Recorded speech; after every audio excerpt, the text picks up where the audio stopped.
da história de José, e talvez todos vocês não conhecem a história de José. Então, para o pessoal que está traduzindo aí, vocês podem ir contando para eles a história de José, tá? Por favor. Hoje nós temos uma equipe aí trabalhando de tradução. Glória a Deus pela vida dos tradutores. Gente, vamos aplaudir eles? Eles são muito importantes nessa casa. Eles são muito importantes. E se você não conhece a história de José, eu vou contar rapidamente.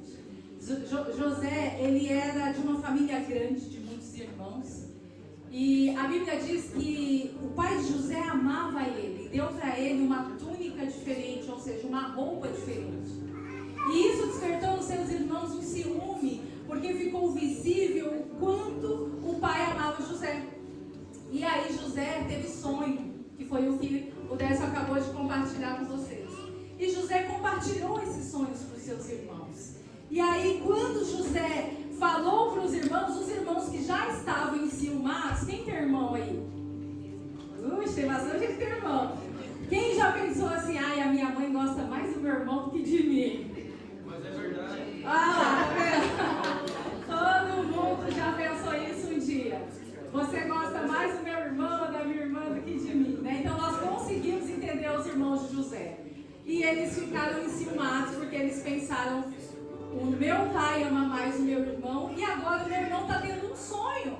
Que ele disse assim, o sonho de José, ele via feixes se curvando diante dele e depois o sol e a lua se curvando diante dele. E aí os irmãos disseram, puxa, você está dizendo que nós vamos nos curvar diante de você? Você está louco, José, você está se achando demais.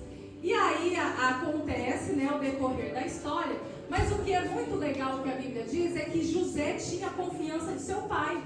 Porque quando o pai de José precisava saber onde estavam os irmãos, ele falava assim, José, vem cá, vai lá levar um lanche para os seus irmãos e me traga notícias dele. Como que a gente chamaria José hoje nos nossos dias? Cagueta, dedo duro, X9, o que mais? Fofoqueiro. Vocês acham que José era fofoqueiro? Agora se coloque no lugar do pai. Naquele tempo não tinha celular, não tinha rastreador, não tinha busca. Sabe o que é busca? Quem rastreia aí a sua família? Pois é, naquele tempo não tinha. Então, para o pai ter notícias, ele tinha que mandar alguém. E esse alguém era José, que estava em casa, cuidando ali das coisas junto com o pai, e ele ia falar. Então, peraí, José não era X9, José era obediente. Imagine ele nessa situação, os irmãos contra aquilo que ele já estava fazendo. Mas a Bíblia diz que José era íntegro, então ele falava com seu pai. E aí os irmãos então tramaram, vamos matar José, porque ele está se achando muito. E aí tramaram lá, eu vou correr para resumir a história aqui, para não cansar vocês. E aí um dos irmãos chega e fala assim, não mata ele não, vamos jogar ele numa cova, deixa ele lá. Aí o outro teve uma ideia, passou uma caravana de viajantes, falou, não, vamos vender ele, vamos mandar José para outro lugar, vamos vender ele. E aí a gente se livra de José e também o sangue dele não cai sobre nós não vamos ser assassinos. Armado um plano. E aí então começa, né, José vai para o Egito como escravo, e aí ele é comprado, ele vai morar na casa de Potifar, que é um dos administradores de Faraó, e lá José então é colocado como mordomo da casa de Potifar. E aqui eu quero compartilhar com você sobre o processo, que a mim se cabe essa parte da mensagem hoje. Para viver o propósito, José teve o seu processo. E é interessante que nós não pensamos no processo. Nós olhamos para a nossa vida imaginando o propósito somente, a chegada. Quando nós viajamos, eu gosto muito disso, a gente entra no carro e fala assim, vamos viajar. Vamos fazer uma viagem em família. Aí nós vamos lá, sei lá, para onde que a gente vai, gente, quando viaja? Vamos para Disney. Quem gosta de ir para Disney? Vamos para Disney. Vamos viajar para Disney. Entra todo mundo dentro do carro. Vamos para Disney. Todo mundo foca na Disney, mas tem um processo. Certo? Foi no banheiro? Criançada, foi no banheiro? Tomou água? Pegou as bolsas? Pegou? Quem gosta de café? É do meu time? Vamos parar a comprar um café? Por quê? É importante, né, Tiago? Faz parte do processo o café, gente. Para chegar no destino, a gente precisa do café. Quem gosta de comer? Eu gosto, gente. Não me convide para viajar e não me leve com fome, que eu vou ficar mal-humorada. Eu preciso comer para chegar feliz no destino. Agora tem gente que não come. Eu descobri que tem pessoas que não comem porque ficam com sono na viagem. Assim, não vou comer não, dá sono, vamos embora. Focando no objetivo. Mas tem um processo. E se eu olhar para o processo com mais leveza e respeitar as etapas, eu vou chegar no propósito mais feliz. E toda a família vai chegar junto mais feliz. E aí, quando a gente entra em um processo, nós não paramos para observar que nós vamos chegar em lugares de confiança. José, quando ele foi colocado dentro da casa de Potifar, é porque ele era confiável. A Bíblia diz que eles olhavam para ele e via que Deus estava com José. E tudo que ele fazia prosperava. Ele tinha um lugar de confiança. Mas, quando ele estava nesse lugar de confiança, a mulher de Potifar vira para ele e diz assim: José, eu gostei de você. Vem e deite-se comigo. Em outras palavras, eu quero ter um caso com você, José. E aí a Bíblia diz que José resistiu. E ele disse assim: não, o meu Senhor me deu para eu cuidar de tudo que você tem. A Bíblia diz que Potifar só sabia da comida dele. Que todas as demais coisas José era responsável. Mas você é esposa dele e eu não tenho autorização para tocar em você. Então José se recusa naquele momento. E aí eu quero perguntar para você agora: qual é a tentação que surge na sua caminhada que te faz sair do seu processo, do seu propósito? Às vezes você vai olhar para essa história e vai dizer assim: a minha fraqueza, ela não é sexual. A minha fraqueza, ela não é infidelidade. Qual é a sua fraqueza? Vire para a pessoa que está perto de você e pergunte para ela: qual é a sua fraqueza? Nós vamos encontrar no caminho esposas de Potifar. Nós vamos encontrar no caminho... Vamos dar uma pausa. A gente só sai com a boca torta, gente, nessas mídias sociais, quem está pregando aqui. No caminho vamos ter problemas, vamos ter esposas de Potifar. E nem sempre isso está relacionado ao lado sexual, queridos. Porque quando você chega num lugar de confiança, é porque você galgou aquele lugar. É porque você buscou esse lugar. Porque você se dedicou nesse lugar. Esse lugar de confiança pode ser a vaidade. Esse lugar de confiança, essa traição, ela pode ser o seu ego. Pode ser a sua vaidade. Pode ser a sua autocapacidade. Mel, põe pra mim o texto. Vamos voltar para Marcos. Eu tô deixando a Melissa doida lá. Eu já mudei o texto umas 3 vezes hoje. Mas agora nós vamos em Marcos, Melissa. Olha lá, o que Jesus disse. Vamos me ajudar? Vocês podem ler, por favor? 1, 2, 3. E chamando a si a multidão com os discípulos, disseram: se alguém quer vir após mim, negue-se a si mesmo, tome a sua cruz e siga-me. Olha que interessante. Então Jesus está falando aqui: se você quer vir após mim, tome a sua cruz. Tem uma responsabilidade no processo, mas você vai ter que negar a si mesmo. E José fez isso. José, ele precisou abrir mão do que ele tinha para viver o processo e chegar no seu propósito. José, ele tinha a confiança do seu pai, ele era amado, ele tinha tudo, mas o propósito dele não estava para ser vivido naquele lugar com a sua família. O propósito estava para que ele fosse para um outro país, uma outra terra, um outro povo. E muitas vezes nós resistimos. Nós queremos viver o propósito, mas do nosso jeito. Nós queremos atravessar os processos da nossa maneira.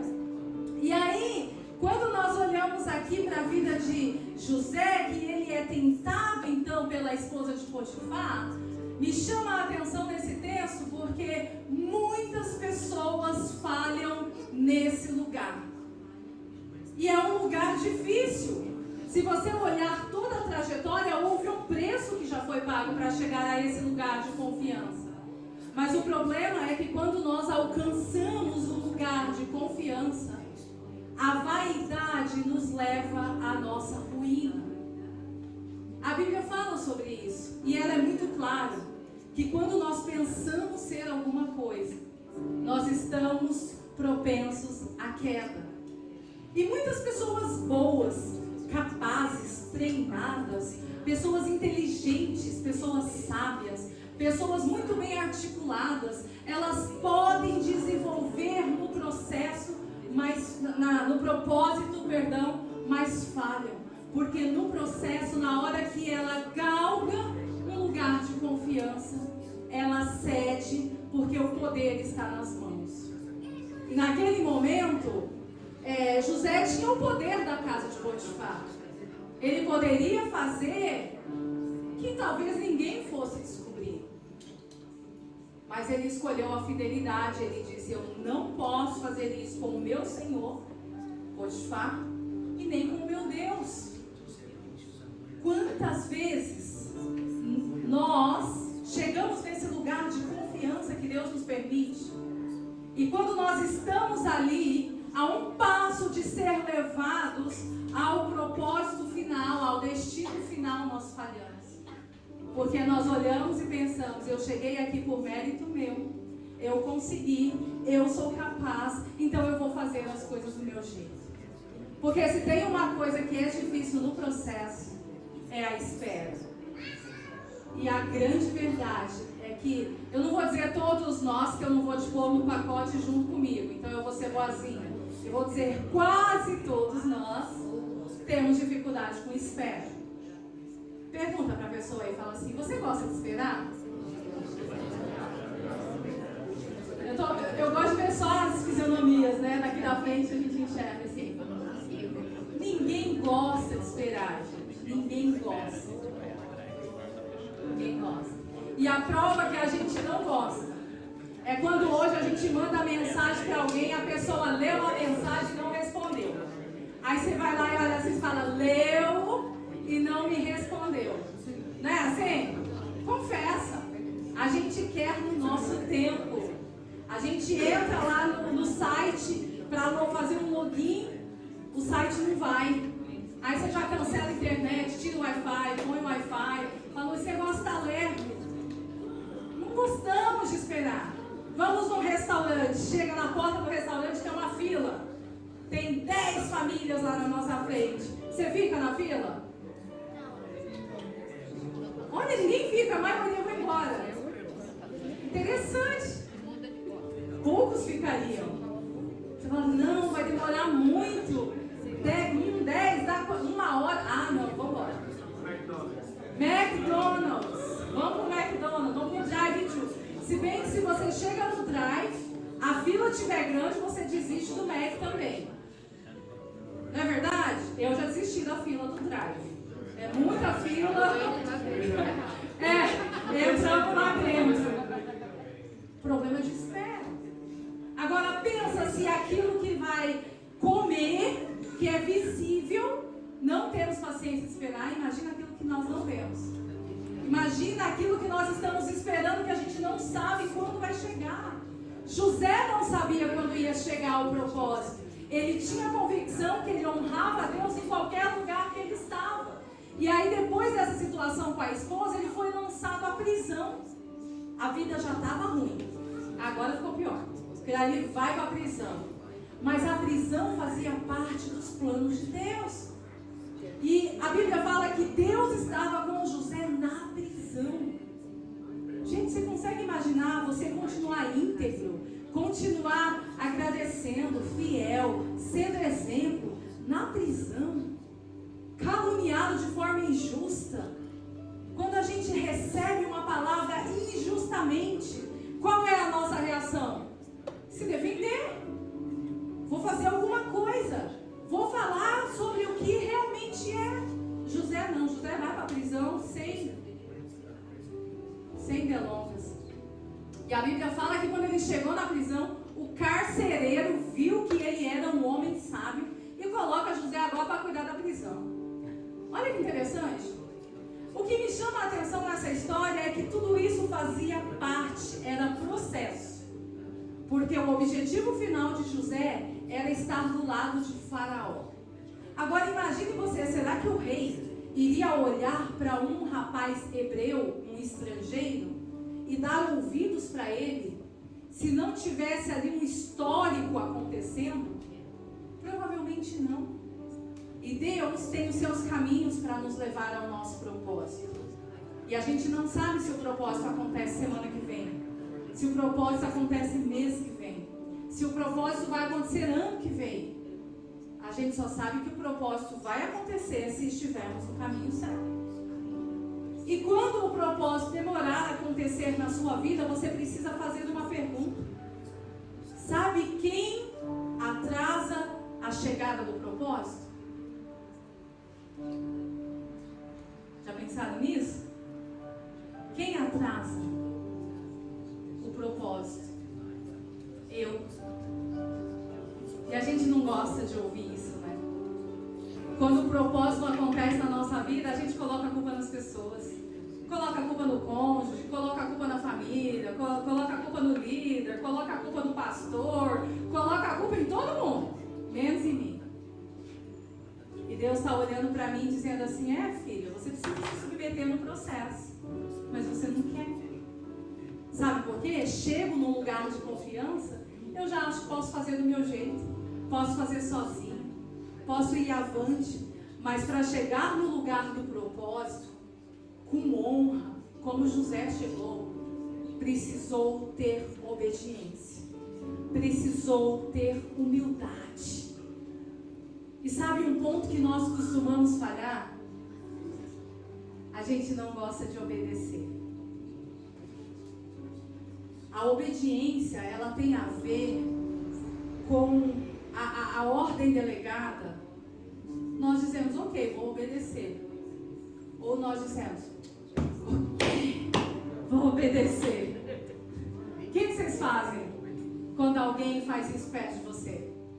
Você, obediente. É assim que você responde na sua casa? Não. Se é filho, a gente vai lá e pega o filho e fala assim, volta aqui. Lá em casa é assim. Bateu o pé e saiu bufando, opa, volta aqui. Estou dando uma deixa aí para os pais, tá? Qualquer semelhança é mera coincidência. Dê na cara de vocês. Bufou, bateu porta, criança, adolescente, faz voltar. Volta aqui. Vou te ensinar o que são boas maneiras. Vou te ensinar o que é respeito. Vou te ensinar o que é obediência. Obediência é com amor, não é com rebelião.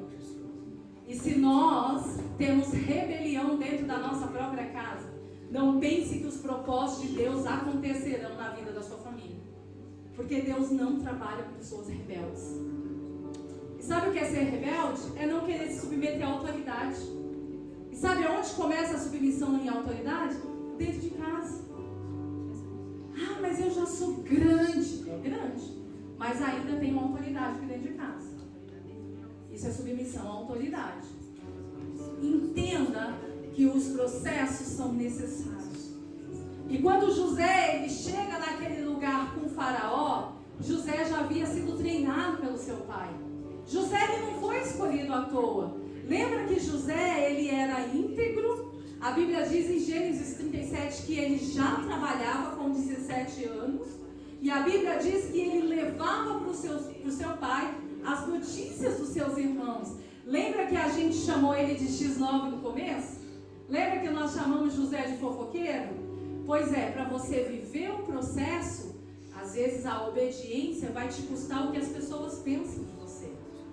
Mas você está mais preocupado com o que as pessoas pensam do que o próprio Deus te pede para fazer. E aí falha no processo. porque tem tudo, é capaz, tem dom, é bem articulado, mas falha no processo, porque está olhando o que as pessoas estão dizendo e errando com o próprio Deus, sendo que é Ele que nos leva ao propósito. Quantas pessoas nós vemos ao longo da nossa vida que falham na caminhada de chegar no propósito, porque não suportaram o processo. E se você parar para conversar com essas pessoas, elas vão te dizer que a culpa sempre foi do outro. Poucas pessoas você vai encontrar que vai dizer: a culpa foi minha, eu errei, eu tardei o propósito, eu me desviei do foco, eu me desviei do processo. Pouquíssimas pessoas vão dizer isso. E no reino de Deus, se você quer acessar os planos que Deus tem para você, você precisa entrar nesse lugar de obediência e render os seus sonhos para Deus. O Décio disse algo muito interessante, que se Deus te falasse que você viria para o Japão e a vida fosse tão difícil aqui, provavelmente a maioria não teria vindo para cá. Se você viesse naquele tempo que era para ficar 2 anos, e você soubesse que você ia ficar 20, 30 anos, talvez vocês nem teriam embarcado para os 2 anos. Mas Deus pega situações e transforma em propósitos. A nossa vida está acontecendo aqui no Japão. E eu fico muito triste quando eu encontro famílias que vivem no Japão há 10, 20, 30 anos e elas estão vivendo como estrangeiros e pensando: um dia eu vou embora. E aí ela não se enraiza na cultura e não vive a vida aqui, mas ela está totalmente alheia à cultura brasileira ou à cultura do seu país. E aí ela não se sente nem parte mais do seu país de origem e não se sente mais parte do país onde vive. Desfrute do processo. Pare de lutar contra. Faça uma oração, entregue ao Senhor os seus sonhos, entregue os seus planos para Ele, mas aprenda a desfrutar do processo. Nós precisamos ter clareza do que estamos construindo. E uma coisa eu tenho certeza, que está escrito em Jeremias, que os planos de Deus para nós são planos de paz e não planos de mal. Mas Ele tem uma esperança para nós no futuro. Então nós precisamos nos colocar nesse lugar de submissão e aprender que no processo haverão mudanças necessárias. No processo terá, nós já falamos aqui, tentações, acusações. E às vezes nós estamos resistindo às mudanças que precisam acontecer para que nós alcancemos o propósito. Então eu convido você hoje a olhar para a sua vida, não somente visando o propósito, que ele é muito importante, mas você precisa entender os processos e respeitá-los. Porque se você chegar em um lugar de confiança e se deitar com a esposa de Potifar, você vai perder tudo que você construiu. Você vai perder em um dia o que você demorou a sua vida toda para conquistar.